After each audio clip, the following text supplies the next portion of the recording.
مطلب یہ ہے کہ بڑی عمر والی بہت عورتیں ہیں. مراد من از ام کلثوم نہ دفع شہوت است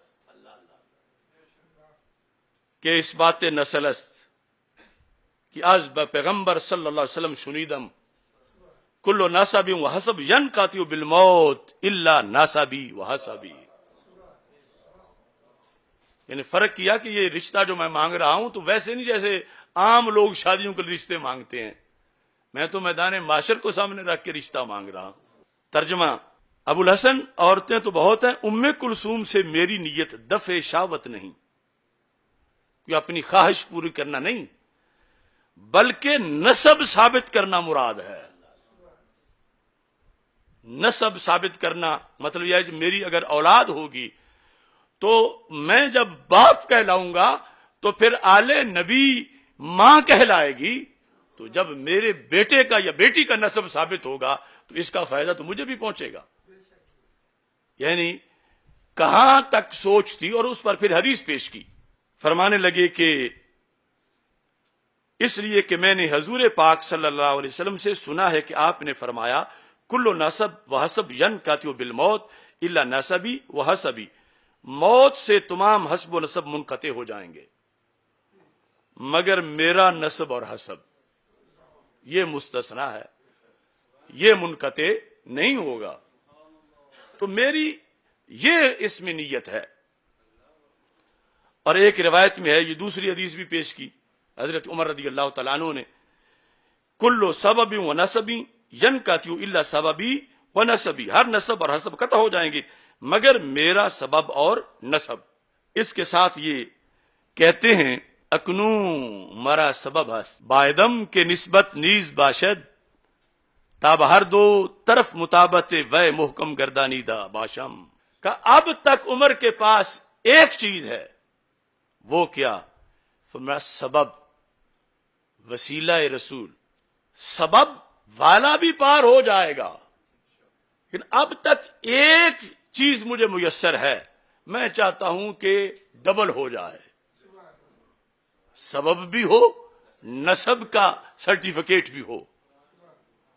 ترجمہ: آپ نے فرمایا کہ اب مجھے سبب تو حاصل ہے، کیوں؟ میں غلام رسول صلی اللہ علیہ وسلم ہوں. یعنی یہ بھی سرکار نے اس لیے فرما دیا کہ امت قیامت تک یہ تڑپتی نہ رہے تو ہمیں تو کچھ بھی نہیں ملا، کہ جس نے میرا کلمہ پڑھا کلمہ کا سبب بحال ہے، قیامت والے دن میرے وسیلے سے جنت جائے گا. اب مجھے سبب تو حاصل ہے، نسب آپ کے ذریعے حاصل کرنا چاہتا ہوں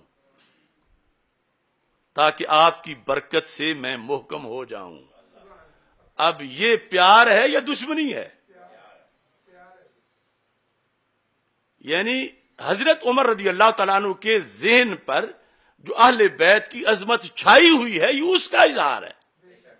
اور یہ بات ہو رہی ہے جب آپ امیر المومنین خلیفہ دوم تھے اور اتنے بڑے منصب پر فائز ہوتے ہوئے حضرت مولا علی رضی اللہ تعالیٰ عنہ سے یہ ریکویسٹ کر کے بتا رہے تھے کہ صحابہ اہل بیت کا کتنا ادب کرتے ہیں اور آل ہونا یہ کتنی بڑی شان ہے اور کتنا بڑا شرف ہے.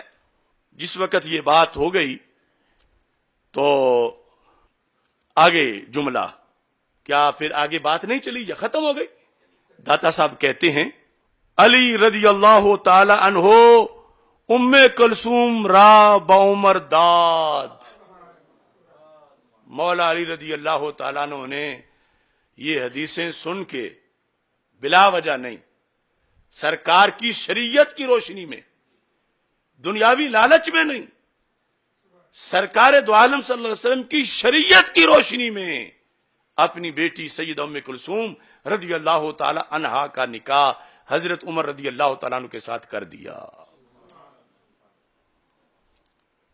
داتا صاحب آگے یہ بھی لکھتے ہیں وزید بن عمر از وے بیامت رضی اللہ تعالیٰ عنہ، وہ حضرت زید بن عمر ان سے پیدا ہوئے، حضرت ام کلثوم رضی اللہ تعالیٰ. اب فتنہ حویلیاں کہنا کہ یہ جب نکاح غیر سید کے ساتھ جو وہ کہہ رہا ہے حرام ہوگا اور زنا ہوگا معاذ اللہ، تو گستاخی تو یہ ہے اور دین سے بغاوت یہ ہے اسلاف سے بغاوت یہ ہے، 1.5 اینٹ کی مسجد یہ ہے، اور دین کا 14 صدیوں کی شاہراہ اور صراط مستقیم وہ ہے جو داتا صاحب نے بتائی ہے اور ہم نے آج اللہ کے فضل سے بیان کری ہے۔ مسئلہ حوالے کے ساتھ ہم نے بیان کیا، اور کوئی بھی روزانہ ہمارے سیمینار ہو رہے ہیں اللہ کے فضل سے، ہوائی فائر نہیں ہے کہ جب کوئی پوچھنے پہ آئے تو پھر کہنا کل آنا، کل پرسوں آنا، پھر جب دروازے پہ آئے تو اس کو کہو جہان چڑھتا ہے کہ نہیں چڑھتا، تقریر سا کرنی ہے کر چڑی ہوں کر لوے جو کچھ کرنا۔ ایسے بھی ہمارے بڑے بڑے خطیب ہیں جو کہتے تقریر یہ ہے کہ یہ ہم نے پورا اس پہ بس سے مطالعہ کیا ہے، ہزاروں حوالہ جات پیش کر سکتے ہیں، جب دینا ایک بھی پڑ جائے تو ایک بھی نہیں دکھا سکتے۔ یہ روزانہ وہ ہوائی فائرنگ کرتے پھر رہے ہیں۔ تو یہ میں نے مرض بتایا، مرض کا مرض ہونا ثابت کیا، بتایا کا مطلب ہے کہ وہ کہاں پایا گیا ہے، پھر دلائل دیے کہ وہ واقعی مرض ہے، وہ صحت نہیں۔ آج ضروری ہے کہ اس مرض کا علاج کیا جائے، اور علاج داتا والے ہی کر سکتے ہیں، علاج مولا علی والے ہی کر سکتے ہیں۔ اور جو کمینے مولا علی پر الزام لگا رہے ہیں کہ انہوں نے معاذ اللہ ثم معاذ اللہ ثم معاذ اللہ ثم معاذ اللہ کہ وہ حرام کاری کا باعث بنے، ان کا منہ ہے کہ یہ حال کہلوائے مولا علی کی؟ یہ جہنمی لوگ ہیں، ان کو پہچانو۔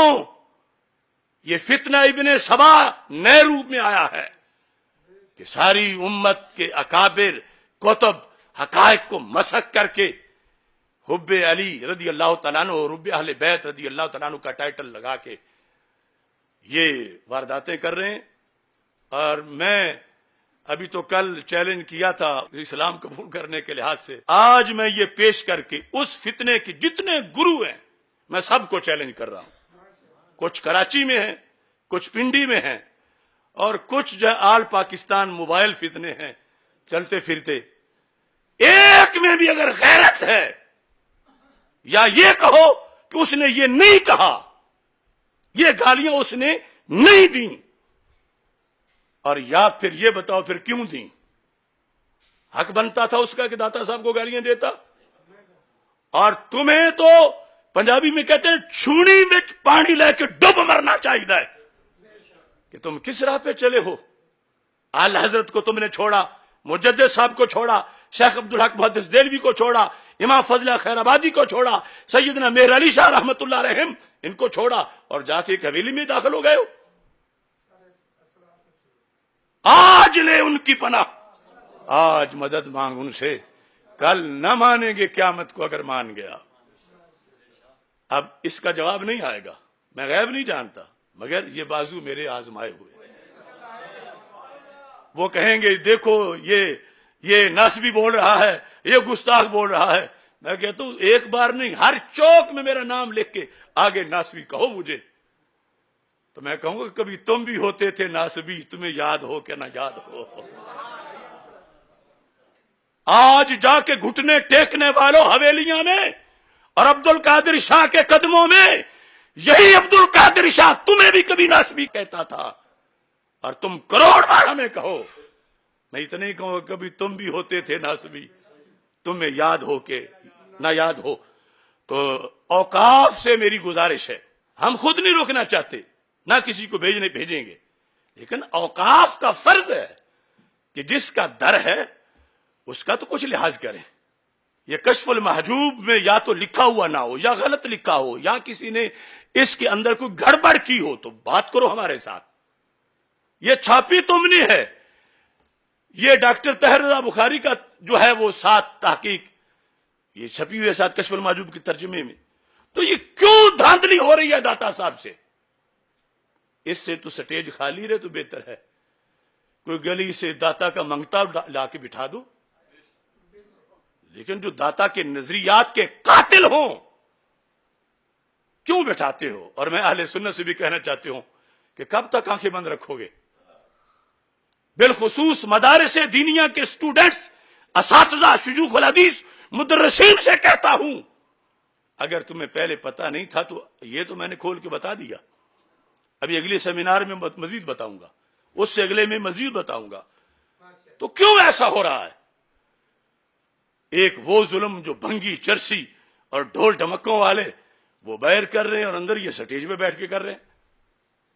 تو داتا صاحب کے عرس پہ داتا صاحب کا حصہ کون سا ہے جس سے داتا صاحب خوش ہوں؟ اس بنیاد پر اپنی گفتگو اس شعر پہ بلکہ اس بند پہ ختم کر دیتا ہوں, اور آج میں پنجابی میں بولنا چاہتا ہوں.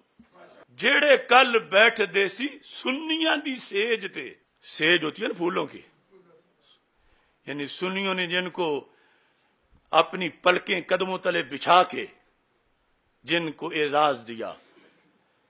جیڑے کل بیٹھ دیسی سنیاں دی سیج تے, اج او تے رافضی نے ہوئے ایک پیج تے.